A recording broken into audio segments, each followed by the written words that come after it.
கோழிகள் வளர்ப்பும் வேளாண்மை பயிற்சியும் மேக்கோடு பி. மேகலா அவர்கள் பங்கேற்கும் நேர்முகம். கண்ணம்மா, என்ன சிவசனச்சி? சாதாரணமா உறங்கிட்டு இருக்கக்கூடிய வீடு திடீர்னு ஒரு உயர்வான நிலைக்கு வருது அப்படின்னு சொன்னா வேளாண் உபத்தொழில்கள் கை கொடுக்கும் அப்படிங்கிறாங்க. கேள்விப்பட்டிருக்கியா? ஆமா அண்ணாச்சி, கோழி வளர்க்கறது, ஆடு வளர்க்கறது, இந்த மாதிரி கால்நடைகள் வளர்த்தியாச்சுன்னா கண்டிப்பா நீங்க சொன்னது மாதிரி தூங்குற வீடும் நல்ல வருமானம் பார்க்கும். அதுலயும் குறிப்பா பெண்கள் விழிப்பா இருந்தாங்க அப்படின்னு சொன்னா கணவர் உழைப்புல முன்னோடியா திகழ்வாராம. அண்ணாச்சி, நீங்க கேள்விப்படலையா? ஒவ்வொரு ஆணின் வெற்றிக்கு பின்னாடியும் பெண் தான் இருப்பாங்க. இப்பவும் கூட கோழிகள் வளர்த்து குளிச்சலான வாழ்க்கையை நான் பார்த்துட்டு வரேன். என் கையில எப்பவுமே பணம் அப்படிங்கறது குறைவில்ல. அந்த அளவுல நான் முன்னேற்றகரமா திகழ்றேன். 2-3 ஆண்டுகளுக்கு முன்னால கணவர் கொண்டு வந்தாதான் என் வாழ்க்கை அப்படிங்கிற நிலை மாறிடுச்சு அப்படின்னு என்கிட்ட ஒருத்தர் சொல்றாரு. யார் அண்ணாச்சி? கோழி வளர்ப்புல ஈடுபாடு காட்டுறாங்க. அந்த கோழிகள் அசைவை பொறுத்தே என்னுடைய அனுபவத்துல அந்த கோழிக்கு என்ன பிரச்சனை அப்படிங்கறத நான் தீர்மானமா முடிவு பண்ணி அதுக்கேற்ற வகையில கால்நடை மருந்துவத்தையும் அணுகிறேன். பாட்டி சொல்லி தந்த அந்த பாட்டி வைத்திய பிரகாரமும் சில நடவடிக்கையை கையாளுறேன். இன்னைக்கு கோழிகள் இழப்பு அப்படிங்கிறது இல்ல, நான் வெற்றி வாகை சூடிட்டு இருக்கிறேன் அப்படிங்கிற மாதிரி சொல்றாங்க. அவங்க பேர் என்ன, ஊர் என்ன? நினைச்சேன் இந்த மாதிரியான ஒரு கருத்தை சொல்லும் போது ஆர்வமா அவங்க பேரையும் ஊரையும் கேட்பேன்னு நினைச்சேன். தங்கச்சி கேட்டுட்டேன். அவங்க மேக்கோடு பகுதியில இருந்து பின் மேகலா அப்படிங்கிற பெண்மணி, திடகாத்திரமான பெண்மணி, குமரி பண்பலையில இன்னைக்கு ராத்திரி 7:30 மணிக்கு பேசுறாங்க. அண்ணாச்சி, குமரி பண்பலை நினைக்கும் போது எவ்வளவு சந்தோஷமா இருக்கு தெரியுமா? என்னம்மா? அழகா அவங்களோட அத்தனை ஆலோசனைகளையும் கேட்க வைக்கிறது நமது குமரி பண்பலை. அப்ப தங்கச்சி சொல்லுவ பிரகாரம் இன்னைக்கு ராத்திரி 7:30 மணிக்கு அந்த நிகழ்ச்சியை கேட்கிற மாதிரியான ஒரு வாய்ப்பு என்ன இருந்தாலும் ஒதுக்கி வச்சுட்டு அதை கேட்பையா? கண்டிப்பா அண்ணாச்சி. வணக்கம். வணக்கம் சார். எதுவரை படிச்சிருக்கீங்க நீங்க? நான் +2 தான். வேளாண் சார்ந்த உபத்தொழில்கள்ல அதீத ஈடுபாடு அப்படிங்கிற மாதிரி கேள்விப்பட்டோம். ஆமா சார். இது எங்க தாத்தா தான் காரணம். நாங்க சின்ன பிள்ளையிலே இருக்கும்போது தாத்தா அந்த செங்கல் சுடக்கூடிய இதுலதான் வேலைக்கு போவாங்க. நைட்டு வயலுக்கு காவல் காப்பாங்க. அப்ப என்னன்னா செங்கல் சுள்ள வேலை முடிச்ச பிறகு சாயங்காலம் இருக்கக்கூடிய டைம்ல அவங்க வெண்டைக்காய், கத்திரிக்காய், வழுதலைங்காய் எல்லாமே அங்க மலையில பாவி வச்சிருப்பாங்க. சரி, அந்த மாதிரி ஒரு நிலையில உங்களுடைய வயது அப்ப என்ன இருக்கும்? என்னோட வயது சின்ன பிள்ளையிலே ஒரு 1ஆம் கிளாஸ் அந்த மாதிரியே.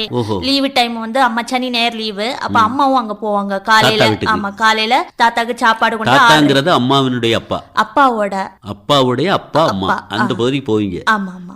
அவங்க எல்லாம் அந்த பாட்டத்துக்கு வயல் எடுத்து உழுது பறக்கி அந்த மாதிரி செய்தாங்க.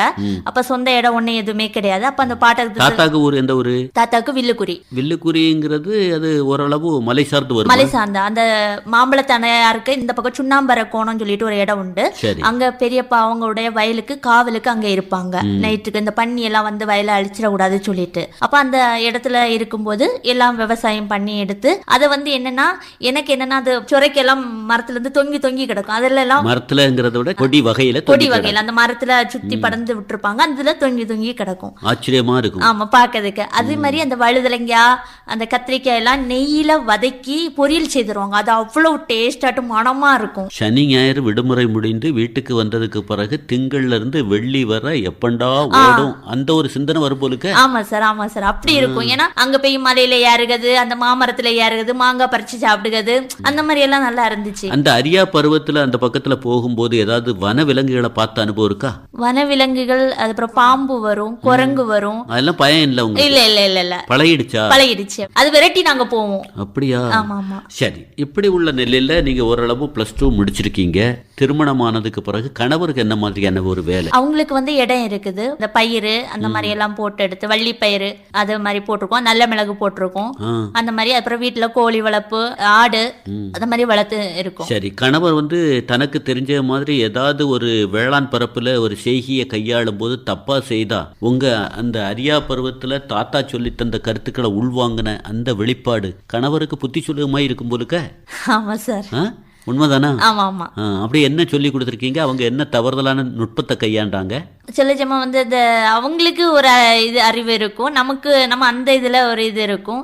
தண்ணி எல்லாம் கோறதுக்கு அங்க வர கோராண்டா அப்படி இப்படின்னு சொல்லுவாங்க. வாய்க்கால் வெட்டி இது எங்க தாத்தா இந்த கக்காட்டா சொல்லிட்டு அது அந்த காலத்துக்கு எடுபடும். தண்ணி சப்போஸ் இல்லாத டைம்ல குளத்துல இருந்து கோரலாம் இல்ல, அந்த மாதிரி எல்லாம் சொல்லும் போது அவங்க மடை வச்சிருப்பாங்க. மடை வழியா தோண்டி எடுத்து அந்த மாதிரி அளவு கஷ்டப்பட வேண்டிய அவசியம் இல்ல. தோள்பட்டையில இந்த மாதிரியான கக்கட்ட முட்டைட்டம் போட்டோம் அப்படின்னு சொன்னா நீங்க எதிர்பார்க்கக்கூடிய தண்ணி கொண்டு வந்துடலாம், அதை செய்யலாம் அப்படின்னு சொல்லுவீங்க. ஆமா ஆமா. சொல்லும் போது அவங்க என்ன மாதிரி அதை அனுசரணையா ஏத்துக்கிடுவாங்களா?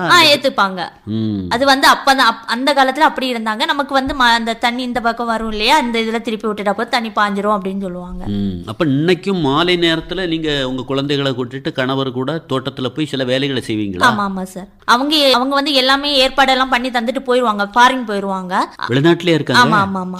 இங்க வந்த லீவுக்கு வந்தா இவங்க இதெல்லாம் என்னெல்லாம் இது பண்ணணும்னு சொல்லிட்டு போயிருவாங்க. நம்ம வந்து அதை வந்து பராமரிச்சு எடுத்து அவங்க வரும்போது அது தயார் நிலையில இருக்கும். அப்போ எனக்கு என்ன தோணுது அப்படின்னு சொன்னா, இப்போ உங்களுடைய சிந்தனை என்ன மாதிரி இருக்குன்னா, நம்ம கொஞ்சம் படிச்செடுத்து மேல்நிலைக்கு போயிருந்தா இந்த மாதிரியான இயற்கை ரீதியான இதுல அனுபவம் கிடைச்சிருக்காத, இது ஒரு நல்ல ஒரு வாய்ப்பு விட்டுருப்போமே அப்படிங்கிற சிந்தனை கூட மேல உங்க போலுக்க. ஆமா சார் ஆமா. அதே மாதிரி நம்ம வந்து என்ன செய்யறோமோ அதையும் அந்த பிள்ளைகள் கத்துக்கிட்டு, இப்போ கோழி முட்டை போட்டா நம்ம போய் எடுக்கவே வேண்டாம். சின்ன பிள்ளைங்க தான், அவங்க யூகேஜி தான் படிக்கிறாங்க. அவங்க கூட அந்த முட்டையை போய் எடுத்து பத்திரமா எடுத்து கொண்டு வைப்பாங்க, எடுப்பாங்க.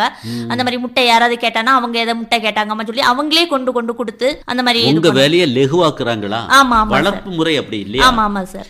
சரி, கோழி வளர்ப்பு அப்படிங்கிறது வந்து அது என்னமா கணிசமான வருவாயை கொடுக்குமா? அதுக்கு என்ன மாதிரியான ஒரு மதிநுட்பம் வேணும்? அனுபவம் போதுமா அல்லது பயிற்சிங்கிறது முக்கியங்கிறீங்க? அனுபவம் வேணும், பயிற்சியும் இருக்கணும் சார். நீங்க எங்க போய் பயிற்சி எடுத்தீங்க? நாங்க இங்க திருப்பதி சார் வேளாண்மை கூட்டுற அந்த இதுலதான். வேளாண்மை அறிவியல். ஆமா சார். யாரு உங்களுக்கு இந்த மாதிரி பயிற்சி கொடுக்காங்க அப்படிங்கறது யாரு சொன்னாங்க? எனக்கு வந்து எங்க ஊர்ல சுபஜா மேம் இருக்காங்க. அவங்க தான் இதுக்கெல்லாம், தாத்தா இருக்கும்போது அந்த ஊக்கம் இருந்துச்சு. இந்த ஏரியாவுக்கு வந்த பிறகு என்ன சப்போர்ட் பண்றது அவங்க தான். சரி, அந்த பயிற்சி எத்தனை நாள் பயிற்சி, என்ன சொல்லி கொடுத்தாங்க? அதுல கூட என்னுடைய அனுபவ பிரகாரம் தெரியாத விஷயங்கள் நிறைய தெரிஞ்சுக்கிட்டேன் அப்படின்னு என்ன சொல்றீங்க? ஒரு வாட்டி இங்க திருச்சியில வந்து இந்த டூர் மாதிரி அரேஞ்ச் பண்ணி பயிற்சிக்கு கூட்டிட்டு போனாங்க. கண்டுனர் சுற்றுலாவா? பார்த்து தெரிஞ்சுக்கிட்ட மாதிரியா? ஆமா ஆமா சார் ஆமா. அப்போ வந்து இங்க இருந்து நாங்க கிளம்பி போய் அங்க வந்து மீட்டிங் எல்லாம் சொல்லி தந்தாங்க. கால்நடையை எப்படி பராமரிக்கணும், அதுக்கு வந்து கோழி பிறந்த உடனே இந்த ஒரு இன்ஜெக்ஷன் போடணும், அந்த மாதிரி எல்லாம் அவங்க வந்து பயிற்சி கொடுத்தாங்க. அதுக்கு முன்ன நீங்க உங்க இஷ்டத்துக்கு தான் வளர்ப்பீங்க? ஆமா ஆமா ஆமா. அது வந்து நம்ம தாத்தா காலத்துல பாட்டி செய்த அந்த இதுலதான் நாங்க வளர்த்துட்டு இருந்தோம். என்னதான் ஒரு நாகரிக முன்னேற்றம் அப்படிங்கிறது வந்தாலும் கூட இன்னைக்கு தாத்தா சொல்லி தந்த அந்த கைமருந்து அப்படிங்கறதும் கூட கோழிகளுக்கு கொடுத்து இன்னைக்கும் குணப்படுத்துறேன் அப்படின்னு உங்களால சொல்ல முடியுமா? முடியும் சார். கோழி குஞ்சு பிறந்த உடனே கொஞ்சம் நகைச்சூடு அளவு வெந்நி வச்சு அதுக்கு வந்து நம்ம கருப்பட்டி கொஞ்சம் அதுக்குள்ள போட்டு கொஞ்சம் மஞ்சள் பொடியும் போட்டு கொஞ்சம் நல்ல மிளகும் போட்டு அதை கலக்கி அப்படி வச்சு. நீங்க ஒரு சுக்காப்பிமா இல்லாம சொல்றீங்க? ஆமா சார். அதுக்கு வந்து எனர்ஜி மாதிரி அந்த கொஞ்சம் எனர்ஜியா இருக்கும். அது எந்த வேளையில கொடுக்கணும்? நோய் வந்தா கொடுக்கணுமா இல்ல வருமுன் காப்போம் அப்படிங்கிற மாதிரி? அதுக்கு கொஞ்சம் எனர்ஜியாவும் இருக்கு, நம்ம வருமுன் காப்பே அதையும் கொஞ்சம் ஹெல்த்தோட ஆரோக்கியமா வச்சிருந்தா எந்த நோயும் நமக்கு சீக்கிரம் அண்டாது. அதுக்கு ஆரம்பத்துல எவ்வளவு கோழி வச்சிருந்தீங்க? அதனுடைய வருவாயை பார்த்துட்டு இப்ப என்ன அளவுல ஒரு திட்டமிடலோடி உயர்வான நிலைக்கு வந்திருக்கீங்க? ஆரம்பத்துல ஒரு 20 கோழி இருந்துச்சு. அதுக்கப்புறம் வந்து இந்த நாய்கள் ஒரு வாட்டி நான் நைட்டு பூட்டிட்டு போயிட்டேன். என் பொண்ணு அதை திறந்துட்டா, அது நாங்க கவனிக்கல. அப்போ எல்லா முட்டை எடுக்கிறது சரியா எடுத்துட்டு வருவாங்க அப்படின்னு ஒரு திட்டமிடல் இருந்தோ அந்த திட்டமிடல் அடிபடுகிற மாதிரி கூட்ட திறந்து விட்டாளா? கவனக்குறைவா? அவ வந்து நாங்க பொண்ணு விளையாட்டு அறிவில அப்படி திறந்து விட்டுட்டா. நாங்களும் நைட்டு பார்க்கல. அப்போ நாயெல்லாம் வந்து எல்லாமே இது பண்ணிட்டா. 20 கோழியையும் தீத்துட்டா. ஆமா ஆமா சுத்தி. அப்ப 2 கோழி தான் எங்களை காப்பாற்ற முடிஞ்சு. அதுவும் அந்த பட்டி கடிச்சனால காப்பாற்ற முடியல. திருப்பி என்ன பண்ணோம்னு சொல்லிட்டு 2 கோழியை வாங்கி அதுல இல்ல அந்த ஒரு பரிதவிப்புக்கு பின்னால கோழியே வேண்டாம் அப்படின்னு நினைச்சீங்களா? இல்ல சார், இல்ல நம்மளால முடியும், நம்ம வந்து முடியும்னு சொல்லிட்டு இந்த இடத்துல என்ன தெளிவுபடுத்துறீங்க? தோல்விக்கு பின்னால ஒரு வெற்றி இருக்குங்கிறீங்க. ஆமா. என் ஹஸ்பண்ட் அதோட சொன்னாங்க இதெல்லாம் இனி வேண்டாம், எவ்வளவு போகுது வருது அப்படின்னு. இல்ல நம்மளால முடியும்னு சொல்லிட்டு ஒரு 5 கோழி மறுபடியும் என் தம்பிட்ட இருந்து வாங்கி, ஒரு காசு கொடுத்து வாங்கல, என் தம்பிட்ட இருந்து வாங்கி திருப்பி அது முட்டை எடுத்து வச்சு புது முட்டையா இருக்கும். பழைய முட்டை எதுவுமே எடுக்க மாட்டோம். அப்பம் போடக்கூடிய முட்டையை எடுத்து வச்சு குஞ்சு பொறிச்சு 11 முட்டையை வச்சு 21 நாள் கழிச்சு அந்த குஞ்சை எடுத்து நாங்க இத மாதிரிதான் அந்த சொன்னையில சார் தண்ணி எல்லாம் இந்த மாதிரி வச்சு அது குஞ்சு பருவத்திலே வச்சிடலாம் இல்லையா? ஆமா வச்சிடலாம் சார். சரிம்மா, நீங்க வந்து இன்னைக்கு முட்டையை வாங்கி நாளைக்கு பொறிச்சு குஞ்சை வெளியே கொண்டு வந்து மருந்து வச்ச மாதிரி சொல்றீங்க. 1008 பிரச்சனைகள் இருக்குமா? பொரித்தல் தன்மையிலையும் கூட முட்டை வந்து கலங்கிடக்கூடாது, எடுத்து வைக்கக்கூடியது. பொரித்தலுக்குன்னு ஒரு அமைப்பு முறை இருக்கும். அதை என்ன மாதிரி இப்போ நம்ம நிகழ்ச்சியை கேட்கக்கூடியதுல சில பெண்மணிகள் கூர்ந்து கவனிப்பாங்க, குறிப்பெடுக்கக்கூடிய நிலை இருக்கும். கோழி வளர்ப்பு அப்படின்னா என்னென்ன தகவல்கள் தெரிஞ்சுக்கணும், இதுல ரொம்ப கவனமா இருக்கணும் அப்படின்னு என்ன சொல்றீங்க? அது வந்து என்ன, பழைய முட்டை எடுக்கக்கூடாது. ஒரு 10 நாளைக்கு ஆன 5 நாளைக்கு ஆன முட்டையை எடுத்து நீங்க பத்திரமா வச்சுட்டு இல்லைன்னா ஃப்ரிட்ஜ்ல கூட வச்சு எடுக்கலாம் சார். அது வந்து நல்ல சேஃப்டியா இருக்குங்கிறீங்களா? குளிர்சாதன பெட்டியில வச்சாலும் கூட உயிர்ப்போடி இருக்குமா? ஆமா, அந்த கருவுக்கு உயிர் இருக்கும். அத குலுக்காம கொண்டு போகணும். ஆமா, அப்படியே கொண்டு வச்சிட்டு அடுத்தது நீங்க அடை வைக்கிறதுக்கு முன்னாடி 4 மணிக்கு முன்னாடி அதை வெளியில எடுத்து வச்சிட்டு அதுக்கப்புறம் நீங்க சாயங்கால வேளையில வச்சீங்கன்னா நல்லா இருக்கும் கோழி அடை வைக்கிறதுக்கு. அதுக்கு கோழி தேர்வு அப்படிங்கிறது இப்போ எந்த கோழி முட்டை விட்டோ அந்த கோழியை தான் கவனமா எடுத்து வைக்கணுமா, அல்லது எந்த மாதிரியான கோழியை வந்து அதுக்குன்னு தயார்படுத்தலோடி நம்ம கோழிலையும் கூட சில அறிகுறிகள் தெரியும் இந்த கோழியில அப்படின்னு உண்டா? அப்படி ஆமா நல்ல வண்ணமா இருக்க கோழியை வைக்க கூடாது. நல்ல லேசா இருக்கக்கூடிய கோழியை வச்சுட்டேன்னா அதுக்கு வந்து அந்த முட்டையை உருட்டி எடுத்து அதுக்கு பாதுகாக்க நல்லா இருக்கும். மற்றபடி வெயிட்டான கோழி எடுத்தோம்னா அது சப்பிட்டு இருக்கும், அந்த முட்டையை உருட்டே முடியாது, அந்த மாதிரி எல்லாம் இருக்கும். அந்த கோழிக்கு பொரித்தல் தன்மையில ஒரு சுகம் இருக்குமே தவிர கோழி முட்டை பொரிக்காதுங்கிறீங்க. ஆமா, பொரிச்சாலும் அது வந்து கொத்தி எடுத்து சில கோழியை இது பண்ணாது. சில கோழிகள் வந்து பொரித்தல் தன்மையில கொண்டு வச்சாலும் கூட அதை முட்டையை உடைச்சு குடிச்சிடுறத. அது வந்து என்னன்னா நம்ம அடை வைக்கும் போது அந்த கோழியை 2 நாளைக்கு ஒருக்கா நம்ம வந்து வெளியே விடணும், மேயதுக்கு விடணும். சிலவங்க வந்து இந்த மாதிரி பண்ண மாட்டாங்க. அப்படி பண்ணாத பட்சத்தில் அதுக்கு வயிறு பசினாலதான் அந்த முட்டையை கொட்டி குடிக்கக்கூடிய பழக்கம் வருது. அதனாலதான் அது பழகிட்டுனா அதை வந்து மாத்தவே முடியாது சார். அதுக்கு முன்னாடியே நம்ம 2 நாளைக்கு ஒருக்கா 1 நாளைக்கு ஒருக்கா அது சாயங்கால வேலையில விட்டேன்னா டக்குன்னு அந்த முட்டைக்கு மேல வந்து இருந்துரும். காலையில நீங்க விட்டீங்கன்னா சிலது அது வராது, நம்ம தேடி பிடிச்சி எடுத்துக்கொண்டு வைக்கணும். அது சாயங்கால வேலையில நம்ம 2 மணிக்கு முன்னாடி ஒரு 5 மணிக்கு விட்டீங்கன்னா அது மேஞ்சல் கழிச்சிட்டு அதுவே வந்து உட்கார்ந்துரும். சரி, அந்த அடுக்குதல் முறை எப்படி? அதுக்குன்னு கிட்ட சில பொருட்கள் கூட தேவைப்படுமா? எந்த இடத்துல வைக்கிறது நல்லது? இதுக்கு வந்து நம்ம வந்து முட்டை போடக்கூடிய இடத்துல, நம்ம எல்லா கோழி அடைக்கக்கூடிய இடத்துல வைக்க கூடாது. அதுக்கு தனியா ஒரு இடத்தை ஒதுக்கி ஒரு பக்கெட் மாதிரி இருக்கும். பக்கெட் மாதிரி எடுத்துக்கலாமா, அல்லது ஒரு சிமெண்ட் சட்டி மாதிரி? சிமெண்ட் சட்டியும் எடுத்துக்கலாம் சார். பக்கெட்னா நம்ம அந்த குளியல் இந்த பிள்ளைகளுக்கு எல்லாம் சின்ன பிள்ளைகள் குளிப்பாட்டதுக்கு ஒரு பேஷன் மாதிரி ஒரு பக்கெட் இருக்கும், அந்த மாதிரி பக்கெட்டும் நீங்க எடுத்துக்கலாம். எடுத்து மணல் மண் இருக்கு இல்லையா, மணல் மண் இதுக்கு பெஸ்ட் சார். மணல் மண் வச்சுக்கிட்டு அதுல வந்து கல், பெரிய பெரிய கல் இல்லாம எடுத்துட்டு இப்போ மேக்சிமம் 13 முட்டை வைக்கலாம் சார். முன்னால வைக்கோல் வைப்பாங்களோ? ஆமா, வைக்கோல் வைப்பாங்க. அது வந்து சில சமயம் ஹீட் வந்து ஜாஸ்தி ஆகும். அப்படியா? மணலுக்கு வந்து பிரச்சனை இல்லை, அது அதுக்கேற்ற மாதிரி அந்த ஹீட் இருக்கும். அதுல வந்து பழைய காலத்துல வந்து நம்ம கறிக்கொட்டை, ஒரு கறிக்கொட்டை, அப்புறம் இந்த இடி மின்னலுக்கு காத்துக்கிறதுக்கு வந்து இரும்பு துண்டு வைப்பாங்க. பாருங்க, ஒரு நிபுணர் மாதிரி இல்லாம பேசுறீங்க. இது வந்து அனுபவத்துல உள்ளதா அல்லது ஒரு நம்பிக்கையா?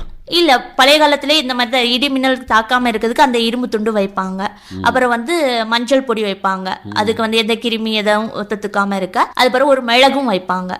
நீங்க கிராமத்து மருத்துவச்சிட்ட ஏதாவது ஆலோசனை கேட்டீங்களாமா? இல்ல, பழைய காலத்துல தாத்தா அப்பா அம்மா எல்லாம் அப்படி பழகி அதனா அந்த இதுலயே வச்சு பழகிட்டு சார். சரி, அப்படி வைக்கிறதுனால தாய்க்கோழி வந்து சுகவீனம் இல்லாம அந்த முட்டை முழுவதுமே பொரித்தல் தன்மைக்கு வந்திருக்கு சார். உங்களுடைய அனுபவத்துல எவ்வளவு முட்டை வர நான் வச்சிருக்கிறேன் அவ்வளவுமே பொரிச்சிருக்குது, அல்லது அளவுன்னு ஒண்ணு வரையறை உண்டுங்கிறீங்களா? சிலது வந்து இருக்கு சார், அது தப்பு இருக்கும், கரெக்டா வரவும் செய்யும். நம்ம வந்து இப்போ ஒரு 10 நாளைக்குள்ள முட்டையை வச்சிருந்தோம்னா பக்காவா வரும். ஆனா சிலது வந்து 1-2 இந்த கரு இல்லாத முட்டையும் இருக்கும். எப்படி கண்டுபிடிக்கிறது? அது வந்து நம்ம வந்து டார்ச் லைட், இப்ப வச்ச ஒரு 5 நாளைக்கோ அந்த டார்ச் லைட் அடிச்சு பாத்தீங்கன்னா அந்த ரத்த நாணங்கள் வந்து அங்க இங்கமா தெரியும், ஒரு நரம்பு கோடுகள் மாதிரி தெரியும் அந்த ரத்த நாணங்கள். அப்ப அதை வச்சு பார்க்கும்போது நமக்கு தெரியும் இதுல வந்து கரு இருக்குன்னு சொல்லிட்டு. கருவு இல்லாத முட்டை வந்து அந்த ஒரு மாதிரி இருட்டடைஞ்ச மாதிரி இருக்கும். அதை எடுத்து மாத்தி நம்ம பிள்ளைகளுக்கு பொரிக்கவோ இல்லைன்னா கோழிகளுக்கு அது கொடுக்கறதுனால குழந்தைகளுக்கு இல்ல 5 நாள் தானே ஆச்சு, புது முட்டை தானே, அதனால பிரச்சனை ஒண்ணும் இல்ல. சரி, முட்டையை இன்னைக்கு விட்ட கோழி முட்டையை எடுத்து நம்ம இன்னைக்கு ஒரு பொரித்தல் தன்மைக்கு வரப்போறோம் அப்படின்னா அந்த முட்டையை கூட வைக்கிறதுக்கு வாய்ப்பு இருக்கா? அப்படி வைக்க கூடாதுங்கிறீங்களா? வைக்கலாம், ஒன்றும் இல்லை, புது முட்டை தானே, ஒன்றும் இல்லை சார். ஆனால் சில பெண்மணிகள் என்ன சொல்றாங்க அப்படின்னா, அந்த முட்டையை விலைக்கு வாங்க போறோம் அப்படின்னு சொன்னா, நீங்க இந்த முட்டையை வந்து இன்னைக்கு பையனுக்கோ பொண்ணுக்கோ அவிச்சு கொடுத்துறாங்க, இன்னைக்கு விட்ட முட்டை அப்படின்னு ஒரு தகவல். அது சிலவங்க என்ன இன்னைக்கு போட்ட முட்டையை அவிச்சுன்னா அந்த தோடு எடுக்க கஷ்டமா இருக்கும், அந்த மாதிரி இருக்கு சார், பிஞ்சியா வரும். சரி, இப்போ வந்து கோழி வளர்ப்பு அப்படிங்கல என்ன பிரச்சனையை சந்திப்பாங்க? நோய்கள், கழிச்சல் வரும். இந்த மழை டைம் எல்லாம் வந்து ரொம்ப, அதுக்கு மழை டைம் வந்தா நீங்க ஓவராட்டு திறந்து விட வேண்டாம், உள்ளுக்குள்ளே வச்சு அதை தீட்டி போட்டு நல்லா பாதுகாப்பா வைக்கலாங்கிறீங்க. ஆனா செல்லு வர வாய்ப்பு இருக்க. அதுக்கு நம்ம வந்து நம்ம வீட மாதிரி தூத்தி எடுத்து அதை வந்து ஒரு வாரத்துக்கு ஒருக்க அதை கிளீன் பண்ணி எடுக்கணும் சார். எடுத்துக்கிட்டு நிறைய கோழி வளர்ப்பாளர்கள் வந்து அந்த செல்லுனால இனி கோழியே வேண்டாம் அப்படின்னு ஓடினவங்க இருக்காங்களா? நம்ம அதை வந்து நம்ம வீட மாதிரி சுத்த பத்தமா பராமரிச்சா அந்த அளவுக்கு எல்லாம் வராது சார். நம்ம தூத்து அது நம்ம மஞ்சள் உப்பு வேப்ப எல்லாம் அரைச்சி எடுத்து தெளிச்சு எடுத்து போட்டாலும் போதும். சரி, இந்த மாதிரியான கோழி வளர்ப்புல நீங்க ஈடுபாடு காட்டும் போது வேளாண் சார்ந்த அந்த செடி வளர்ப்புல கூட ஒரு தொய்வு காணப்படுமே, கோழிகள் கொத்திரும் எடுத்துரும், பக்கத்து வீடுகள்ல பிரச்சனைகள் வரும், அந்த மாதிரி இல்ல. நம்ம காம்பவுண்ட் இருக்குது, காம்பவுண்ட் கட்டி இருக்காங்க, நம்ம அங்க எல்லாம் போறது விலை பின்னாடி விலை தான், அந்த விலையில போய் மேய்ச்சிட்டு அது வாட்டு வந்துரும். விலைன்னா உங்க விலை தானா? ஆமா, பின்னாடி விலை இருக்குது. அப்ப நீங்க ரொம்ப வசதியாமா? அப்படி இல்ல, பண்டைய காலத்துல அவங்க அப்பாவுக்குள்ள அந்த விலை இருந்தனால அதை அப்படி. உழைப்பும் கூட உங்களுக்கு ஒரு உன்னதமான வாழ்வை கொடுத்துருக்குன்னு சொல்லலாமா? ஆமா சார். நீங்க கணவர் தானே வேலை செய்யறாரு, நம்ம எதுக்கு அப்படின்னு சும்மா இருந்தா உங்களுடைய நிலை என்ன? அப்படி இருந்துன்னா நான் இந்த மாதிரி உங்க முன்ன வந்து பேசியிருக்க மாட்டேன் சார். ஓஹோ. நம்ம கொஞ்சம் கொஞ்சமாட்டி இது பண்ணாதான் அந்த சுபாக்கா அவங்க சொன்ன அறிவுரை மூலமாட்டு தான் நான் இந்த அளவுக்கு வளர்ந்துருக்கேன். இன்னைக்கு என்ன சம்பாத்தியம் பண்றீங்க? கோழி வளர்ப்பு ரீதியா இவ்வளவு காசு, மாடு வளர்ப்பு ரீதியா இவ்வளவு காசு, வேளாண் சார்ந்த தொழில்கள் ரீதியா இவ்வளவு காசு. என் கணவரே வெளிநாட்டுல இருந்து பணம் சம்பாதிச்சுட்டு வந்தாலும் கூட என்னுடைய நிலை பார்த்து பாராட்டின அனுபவம் இருக்குங்கிறீங்களா? அப்படி? ஆமா சார். இப்போ என்னன்னா, இப்போ நம்ம கோழி வளர்ப்போம்னா அந்த இப்ப நம்ம மட்டும் நல்ல வகை சாப்பிடல, அடுத்தவங்களுக்கும் கொடுக்குறோம். நல்ல வகை தான் நம்ம கொடுக்குறோம் அப்படிங்கறத விட ஊக்கப்படுத்தவும் செய்யறோம்னு சொல்லலாமா? ஆமா சார். அவங்கள்ட்ட என்ன சொல்றீங்க? இத மாதிரி நீங்களும் கோழி கூடு வாங்குங்க, இங்க இருந்து நான் வேணுமாலும் தாரேன், அந்த மாதிரி எல்லாம் சொல்லியிருக்கேன் சார். சரிம்மா. நான் அந்த மாதிரி சொல்லதான் செய்யறேன், நீங்களும் வளங்க அப்படின்னு. இல்ல உங்க வீட்டுல உள்ள கோழியை சாகத கண்டே எங்களுக்கே ஒரு மாதிரி இருக்கு, அதனால எங்களுக்கு வேண்டாம் அப்படின்னு சொல்றாங்க. என்னம்மா இது அழகா பேசிட்டு இருந்தீங்க, ஒரு கடுத்த வார்த்தை ஒண்ணு சொல்றீங்களே, உங்க வீட்டுல வளர்க்கக்கூடிய கோழி சாகத பார்க்கும் போதுங்கிறாங்களே, அப்படி என்ன பாதிப்பு அந்த அளவுல? ஒவ்வொரு சிலவங்களுக்கு அந்த கோழி சாக கிடக்கும் போது அவங்க நம்ம அதுக்கு மருந்தெல்லாம் கொடுத்து இது பண்ணிப்போம், நம்மளால முடியாது, சில இதை வந்து காப்பாற்ற முடியாது. அது அவங்க பார்க்கும்போது இதுவும் நமக்கு எவ்வளவுதான் நம்ம அடிபட்டு நம்ம வளரதான் முடியும், நம்ம கத்துக்கவும் செய்யலாம் சார். கத்துக்க நமக்கு வந்து இந்த மாதிரி பண்ணக்கூடாது, இந்த மாதிரி பண்ணணும் அப்படின்னு ஒரு ஐடியா வரும். உத்தேசமா எத்தனை ஆண்டு கால அனுபவமா கோழி வளர்ப்புல உங்களுக்கு? இப்போ நான் அதுக்கு முன்னாடி ஒர்க் பண்ணிட்டு இருந்தேன். மேரேஜிங் ஆகி வந்த பிறகு வீட்டுல அம்மா அப்படி பாத்துட்டு இருக்கனால சரி நம்மளும். எத்தனை ஆண்டுகள்? 5 வருஷம் இருக்கு சார். 5 வருஷத்துலயும் நீங்க கண்ட அந்த கடந்த கால அந்த கோழியில சந்திச்ச பிரச்சனைகள், இப்ப அது ஏற்பட வழி இல்லை, நான் ஓரளவுக்கு அனுபவப்பாட பிரகாரம் அதை சரி பண்ணிட்டேன் அப்படின்னு உங்களால சொல்ல முடியும்? முடியும் சார். ஆனா அந்த இதுல வந்து இது பண்ண, ஆனா வரக்கூடியதை இந்த மழையெல்லாம் இருக்கும்போது நம்மளாலே குளிர தாங்க முடியாது, அந்த கோழிகளுக்கும் தாங்க முடியாது. சில டைம் இருக்கும், ஆனா அதிகபட்சமா இல்லை. எனக்கு முன்னாலாம் பார்த்தோம் அப்படின்னா ஒரு 12 கோழி குஞ்சு, 10 கோழி குஞ்சு, 7 குஞ்சு இருந்தாலும் கூட வீட்டில் வந்து வயோதிகர் இருப்பாங்க, அவங்கள்ட்ட சும்மா கம்பு கொடுக்கறதுக்கு பதில் ஒரு ஓலையை 2 ஓலையை கொடுத்து அப்படியே இந்த குஞ்சை மேய்த்து ஓரளவுக்கு கோழி ஆக்குற மாதிரி தன்மையில இருக்குமே. இன்னைக்கு அந்த மாதிரி நடைமுறை எங்கேயுமே பார்க்க முடியலையே. அதுல வந்து கோழிகளை இழந்த அனுபவம் இருக்கா, இல்ல இப்ப என்ன நடைமுறை? இப்போ வந்து அவ்வளவாட்டு கோழிகள் இறப்புக்கு வாய்ப்பு இல்லை சார். நம்ம என்ன அதுகளை காக்கா தூக்காதுங்கிறீங்களா, பருக்க தூக்காதுங்கிறீங்களா? நம்ம அந்த கம்பி வளைய மாதிரி ஒண்ணு அடிச்சு போட்டு அதுக்கு மேல அந்த டார்பாலம் ஏதாவது அப்படி போட்டு எடுத்து அதுக்கு ஒரு பாதுகாப்பா வச்சு. அப்ப மேய்ச்சலா இருந்தாலும் கூட ஒரு குறுகிய வட்டம் தாங்கிறீங்க. மேய்ச்சல் வந்து நம்ம சாயங்காலம் 5 மணிக்கு திறந்து விட்டேன்னா அந்த காக்கா எல்லாம் அந்த டைம் வராது, அப்ப அது ஃப்ரீயாட்டு மேய்ச்சிட்டு எடுத்துட்டு இருக்கும். இப்ப அதுக்குள்ள இருந்தாலும் நம்ம வந்து கீரை விக்க அவங்கள்ட்ட சொல்லி வச்சிருப்போம், அந்த கீரை இருந்தா வேஸ்டா தான் இருந்தா எங்களுக்கு தாங்கன்னு சொன்னா அவங்க ஒரு கவர்ல எடுத்து வச்சிருப்பாங்க. மத்தியானத்துக்கு அந்த கீரை வகைகளை என்ன ஆகார நடைமுறைகளை சொல்லுங்க. கோழி வளர்த்தாலும் போறாது, கோழி வளர்ப்புல என்னென்ன மாதிரியான நேரத்துல என்னென்ன ஆகாரம் கொடுக்கணும், நான் அதை தான் கையாளுறேன் அப்படின்னு. அதிகாலை எத்தனை மணிக்கு எந்திக்கிறீங்க? அதிகாலையில 5 மணி 5:30 எழும்பிடுவோம். அப்பவே எந்திரிக்கிறீங்களா?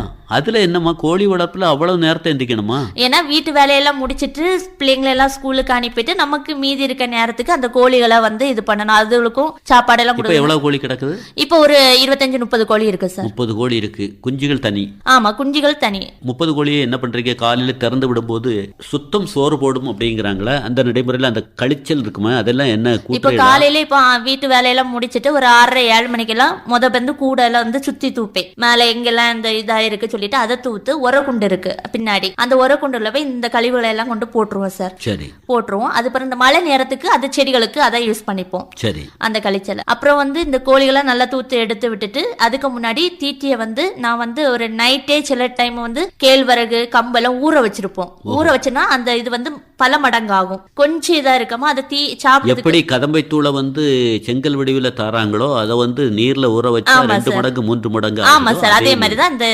தீவனமும் அப்படி ஆகும். அப்ப அதுக்கு சாப்பிடறதுக்கு ஏதுவா இருக்கு, சீக்கிரமாட்டு ஜீரணிக்கவும் செய்யும் அந்த சாப்பாடு. அப்படி நாங்க நைட்டு ஊற வச்சு காலையில வந்து குடுக்குறோம். அது இல்லாமன்னா அதுக்கு நம்மள மாதிரி ஒரு கொழுப்பு சத்து, புரத சத்து, மாவு சத்துக்கு கோழிகளுக்கும் வேணும். அப்பந்தான் அதுக்கு வந்து ஹெல்த்தியா இருக்கும். அதுக்கு மாவு சத்துக்கு வேண்டி கோதுமை, மஞ்சள் கேழ்வரகு, வெள்ளச்சோளம் சொல்லிட்டு இதுல ஏதாவது வாங்கி எது விலை கம்மியா இருக்கோ அதை ஜாஸ்தியா வாங்குவோம். ஜாஸ்தியா வாங்கிட்டு அப்புறம் சோயா புண்ணாக்கு, தேங்காய் புண்ணாக்கு, நம்ம தேங்காயிலே அரைச்சி எடுக்கக்கூடிய அந்த தேங்காய் புண்ணாக்கு வரும், அந்த தேங்காய் புண்ணாக்கு அதுக்கு அதுவும் வெளியே வாங்குறது இல்ல. ஆமா சார். அப்ப எண்ணெய் பயன்படுத்தல் அப்படிங்கிறது நீங்க வந்து வீட்டிலேயே தான் உருவாக்க முடியும். தேங்காய் காய போட்டு கொப்பரை எடுத்து. ஆமா சார், அதுக்கு நம்ம வந்து பாதிய வந்து வீட்டுக்கு சாப்பாடுக்கு எடுக்குது, மீதிய வந்து தலைக்கு தேய்க்கிறதுக்கு வயல்வெளியில போய் கொடுப்பை கீரை, கையேந்தி இலை, கருவேப்பிலை, நெல்லிக்காய் எல்லாம் போட்டு வீட்டிலேயே இடிச்சு எடுத்து அரைச்சி எடுத்து எண்ணெய் காய்ச்சிருவோம். இந்த நடைமுறையை யாரு உங்களுக்கு சொல்லி கொடுத்தாங்க? இது எங்க பாட்டி தாத்தா அந்த அவங்க. உங்க பேச்சில இருந்து கேட்கும்போது அப்பா அம்மா சொல்லி கொடுத்த பாடத்தை விட வீட்டுல வந்து வயோதிகர்கள் சொல்லி கொடுத்த பாடம் கூடுதல் போல் இருக்க. ஆமா சார். அது இல்லாம அவங்க காய்க்கக்கூடிய காய்கறி எல்லாம் நான் தான் வீடு வீடா கொண்டு விற்பேன். அப்போ அது ஒவ்வொன்றும் நான் போகும்போது இவ்வளவுத்துக்கு இருக்கும், மேல வரை இருக்கும். ஒவ்வொன்றும் குறைய குறைய கையிலையும் காசு வரும்போது ரொம்ப சந்தோஷமா இருக்கும். சரி, அந்த இடத்துல வயோதிகர்களை வீட்டில் வந்து இப்போ நீங்கள் பெண்ணாக இருக்கீங்க, ஒரு வீட்டில் வயோதிகர்களை அனுசரித்து அவங்களுக்கு ஏற்றாலும் அது மாமியாராக இருந்தாலும் சரி, மாமனாராக இருந்தாலும் சரி, அப்பாவாக இருந்தாலும் சரி, அம்மாவாக இருந்தாலும் சரி, அவங்களுடைய அனுசரணை இந்த விதத்துலலாம் நமக்கு இருக்கும். அதனால அவங்கள வந்து கட்டி பாதுகாக்க வேண்டியது, அவங்களுக்கேற்ற வசதி வாய்ப்பை செய்து கொடுக்க வேண்டியது நம்மளுடைய முதற் கடமை அப்படிங்கிற அடிப்படையில் வேளாண் நிகழ்ச்சியாக இருந்தாலும் கூட ஒரு கருத்தை சொல்லுங்க. இப்ப வந்து அவங்க இருக்கனாலதான் என்னால இவ்வளவு கத்துக்க முடியும், நல்ல பிள்ளைகளுக்கு நல்ல ஆகாரமும் கொடுக்க முடியுது. இப்ப நம்ம இல்லாம எங்கேயாவது போனா கூட என் குழந்தைய பாக்குறது எங்க மாமா தான். வீட்டுக்கு ஒரு தூண் இல்லையா? ஆமா சார். இப்ப நம்ம எங்க போனாலும் பிள்ளைங்களும் அது போல, இப்ப நம்ம எப்படி பாக்குறோமோ அது போலதான் நம்ம குழந்தைகளும் அவங்க தாத்தாவை பாப்பாங்க. இப்ப எங்க போனாலும் கால் தொட்டு கும்பிட்டுட்டு போறது, போயிட்டு வரேன் தாத்தா அப்படி சொல்லிட்டு போகும்போது அவங்களுக்கு ஒரு சந்தோஷம். அதே மாதிரி நம்மளும் எங்கேயாவது போகும்போது அவங்க காலை தொட்டு கும்பிட்டுட்டு போனா நமக்கு ஒரு ஆசீர்வாதம் மாதிரி, நம்ம எங்க போனாலும் நல்லா இருக்கணும். இந்த நடைமுறையெல்லாம் மறைஞ்சிட்டு வரக்கூடிய ஒரு நிலையில திரும்பியும் கை கொள்ளணும்ங்கிறீங்க. ஆமா சார். ஏன்னா இப்ப நம்ம எப்படி இருக்கோமோ அதை பார்த்துதான் நம்ம பிள்ளைகளும் கத்துக்கும். இப்ப நாளைக்கு நமக்கு உடம்பு சரியில்லைன்னா நம்ம மாமாவை எப்படி பாக்குறோமோ அது போலதான் நம்ம குழந்தைங்க நம்மள பாக்கும். அதனால வயோதிகர்கள் அப்படிங்கக்கூடியவங்கள்ட்ட அனுபவம் கொட்டி கிடக்குங்கிறீங்க. ஆமா சார்.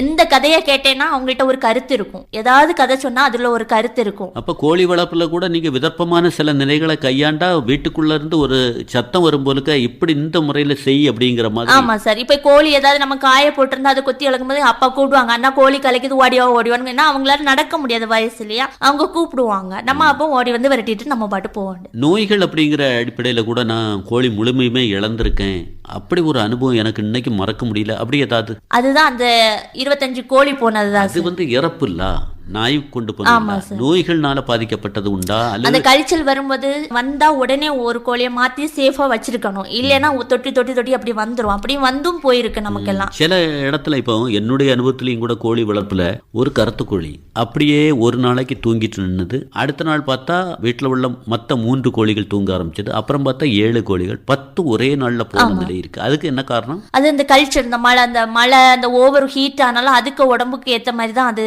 பண்ண முடியும். கால சூழ்நிலை மாற்றம் கூட இதுகள்ல ஒரு பிரச்சனை உருவாக்குமா?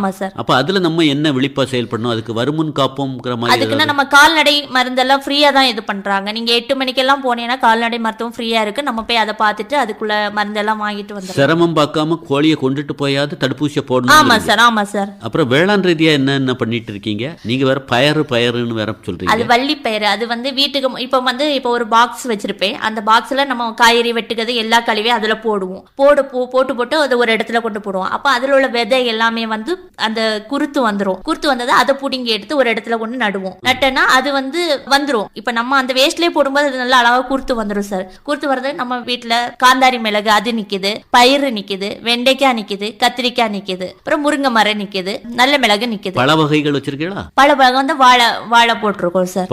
இப்ப சுய உதவி குழுல போகக்கூடிய ஒரு நிலையில உங்களை வந்து என்ன மாதிரி ஒரு கௌரவமாக பார்க்குறாங்க, நீங்கள் அங்கே என்ன கருத்தை பிரதிபலிக்கிறீங்க? என்னால் நிறைய வீடுகளில் இன்னைக்கு கோழி வளர்ப்பு வந்திருக்குது. 4 ஆண்டுக்கு முன்னால் காசே இல்லை அப்படின்னு சொன்னவங்க இன்னைக்கு அடுத்தவங்களுக்கு காசு கொடுக்க மாதிரி உயர்ந்திருக்காங்க. அதுக்கு நான் ஒரு காரணம் அப்படிங்கிற மாதிரி ஏதாவது? அப்படின்னா நான் அவங்க தெரிஞ்சவங்களுக்கு சொல்லுவேன், இந்த மாதிரி கோழி வளங்க அப்படின்னு சொல்லிட்டு வாங்கி கொடுத்துருக்கேன் சார். வாங்கி கொடுத்துருக்கேன். ஏன்னா தம்பியும் கோழி இது வச்சிருக்காங்க. அப்போ கேட்பாங்க ஒரு 20 குஞ்சு கோழி வேணும், 20. அப்போ அந்த கோழியெல்லாம் வாங்கி எடுத்து அவங்களுக்கு கொடுத்துருவேன். தம்பிட்டு இருந்து வாங்கி அப்போ நிறைய பேருக்கு கொடுத்துருக்கேன். வீடை சுற்றி எல்லாமே அந்த கோழிகளை தான். அவங்களும் நல்லா பராமரிச்சு எடுத்து நல்லா துரு நிக்கிறது நல்லா இருக்கு அப்படின்னு சொல்லும்போது நமக்கு ஒரு சந்தோஷம். நம்ம வாங்கி கொடுத்தா மட்டும் இல்ல, அது சேஃபா வளரணும்னு அந்த எண்ணமும் நமக்கு இருக்குது. நாளைக்கு ஏதாவது சொல்லிடக்கூடாது அப்படின்னு. அதே மாதிரி வீடு பக்கத்து சுத்தியும் கோழி வாங்கி கொடுத்துருக்கேன். நல்லா வளர்த்து எடுத்திருக்காங்க. நல்லா அந்த பகுதியில கோழி வளர்ப்புக்கு நீங்க மட்டும் காரணம்னு சொல்றதை விட நீங்க சொல்லி கொடுத்து அவங்க பிறருக்கு சொல்லியும் நிறைய பரவாயில்லை வாங்கியிருக்காங்க சார். கோழி வளர்ப்புல இப்போ 4 பெட்டை கோழிகளுக்கு ஒரு சேவல் அப்படிங்கிற அடிப்படையா அல்ல எத்தனை கோழிக்கு எத்தனை சேவல் கட்டாயம்ங்கிறீங்க? கோழிகளை பொறுத்த வரைக்கும் ஒரு திட்டம் இருக்கு சார். 6 பெடை கோழிக்கு ஒரு சேவல் வேணும் சார். அதுவும் நல்ல ஸ்ட்ராங்காட்டு கொத்தக்கூடிய சேவல் வேணும். அப்பந்தான் அதுக்கு முட்டைக்கு கருவு கிடைக்கும் சார். தாய் கோழியா ஓரளவுக்கு முட்டை எடுத்ததுக்கு பிறகு விற்கிறதுல நமக்கு லாபமா? கோழி முட்டை விற்பனையில லாபமா, அல்லது குஞ்சா விற்கையில லாபமா, அல்லது சில திருவிழா காலங்களை அனுசரித்து கோழியை விற்பனை பண்ணுறது லாபமா?